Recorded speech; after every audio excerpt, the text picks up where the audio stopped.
I like midway through the shoot, the babies would be like running up to me and like reaching for me to pick them up, which I mean ended up kind of being a double-edged sword because they're like, okay, well she likes you, so you can hold her in all the scenes, and I'm like, oh, okay, but I loved them.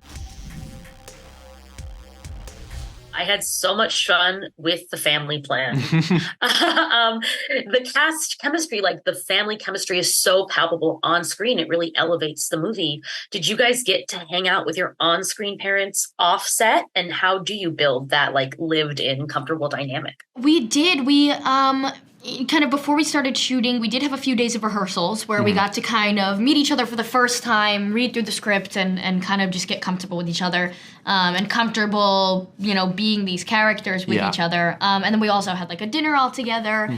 And then obviously there's so much time on set that you get to actually spend just kind of sitting around, hanging out together, that I do think that just kind of naturally happened, as well as, great dialogue that was written, and also the freedom to improv a lot, I think made it feel really natural as well. Van, I love that you're out here representing gaming and its real life applications.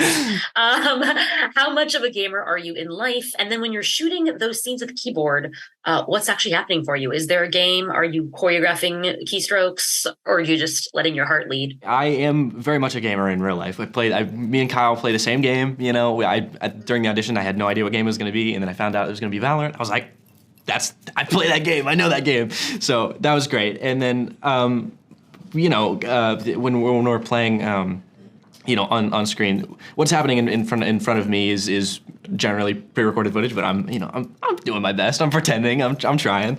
And Acting. Trying. They try to keep the camera away from my hands, so that helps. but yeah.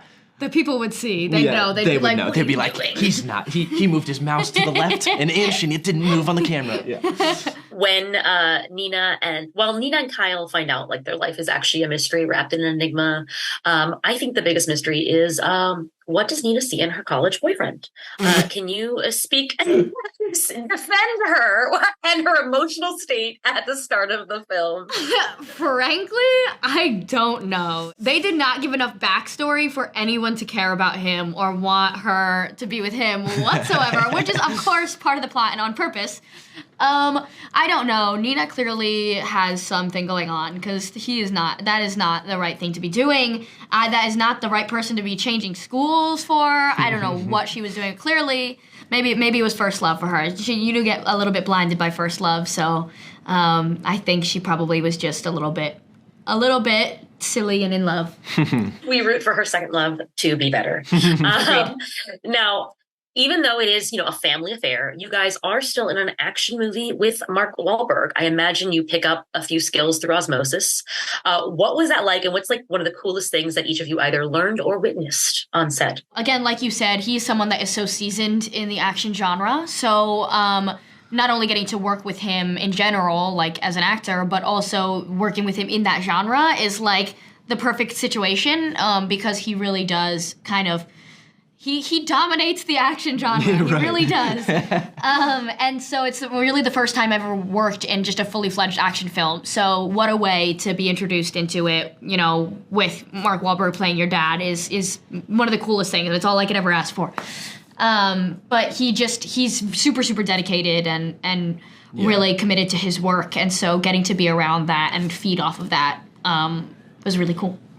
Yeah, for sure. Like osmosis, for sure. Like he's so dedicated to what he does, and you can see that happening, and you can admire that, and you can bring that into yourself. And it's like he leads by example for sure. Also, I have to say, speaking of the family affair, the fifth member of your family really, is stealing some of those scenes. Baby Max, is on top of it every time. What's that like for both of you? Filming with babies, and like, how do they react appropriately? How do you react off them? How do you build that rapport? It was a learning experience. For sure. Probably the most difficult learning experience of the whole job. I've never worked with a baby before, ever, maybe in small increments, but never in where those babies filmed more days than we did. Like, they were always there. That's true. So I mean, they're babies, and they were like, I think, 19 months old. So Something like that. they really could not, like, you could not communicate with them. If they're like, I'm pissed off, you can't be like, but don't be. They'll just look at you like, no, I'm angry. So trying to get them to work in the scene was actually more about just trying to build as good of a personal relationship with them as you could, so that they gravitated towards wanting to be with you. And by like midway through the shoot, the babies would be like running up to me and like reaching for me to pick them up, which I mean ended up kind of being a double-edged sword, because they're like, okay, well, she likes you, so you can hold her in all the scenes. And I'm like, oh, okay. But I loved them. They were the cutest, sweetest little things on the planet Earth. I miss them so much. I can't wait to see them. And I'm sure they're going to be in tiny little dresses at the premiere, which is going to be so precious. But it was a learning experience, but it was a fun one because I love kids. So I was like, give them to me. That's fabulous. Van, for you, I love that father and son kind of realize they have more in common than they thought. Right. Can you talk about the arc of your character and really like kind of seeing who your dad really is? Kyle, he starts off, they have this sort of like relationship that I feel like, every son goes through that kind of relationship with his dad at some point. And over the course of the movie, Kyle sort of comes out of his shell and, he learns these things about his dad. And, obviously initially he's surprised and angry, all the stages of grief that he has to go through to learn that about his dad. But I think once once they have had time to like process it and like, learn about what's going on, I think, he learns to love his dad for what he's done for the family for all these years, so. Another father-child relationship I love is from Only Murders in the Building. Zoe, I loved you in season 2. Do you think there's any chance that Lucy will come back and visit in season 4? I wish I had an answer for you on that. That is up to the writing gods. I would love the opportunity to get to work with them again. Phenomenal cast and just genuinely such great people. And another amazing group to learn from, especially in the comedy genre. So I'm very, very fortunate for that. And who knows? Just talk up how much you love Lucy, and then maybe I'll be back. Will do. Thank you both so much. You are great, and one of my new favorite on-screen families. Thank you. Thank you. Have a great day. You too. Bye-bye.